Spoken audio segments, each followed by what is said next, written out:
मित्रांनो, लग्नानंतर होईलच प्रेम या मालिकेच्या पुढील भागामध्ये आपण बघणार आहोत. रम्या ही आर्याला खोदून खोदून प्रश्न विचारू लागते की सांग तुझ्या बाळाचा बाबा कोण आहे. तेव्हा नंदिनी ही रम्याला अडवत म्हणते, हा तिचा वैयक्तिक आणि खाजगी प्रश्न आहे, त्यामुळे असे प्रश्न तिला विचारू नका.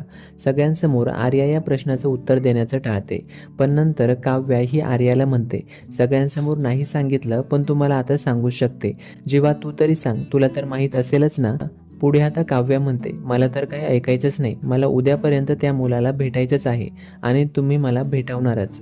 आता नंतर आर्या ही नंदिनीवरती ओरडू लागते आणि म्हणते की सगळ्यांसमोर मी कसं सांगणार होते की या बाळाचा बाबा जीवा आहे ते.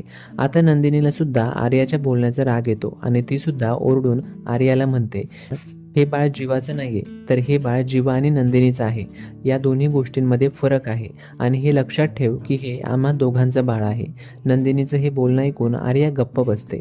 आता मालिकेत पुढं काय घडणार हे बघणं रंजकदार असणार आहे. ही मालिका बघत राहा आणि चॅनेलला लगेचच सबस्क्राईब करा.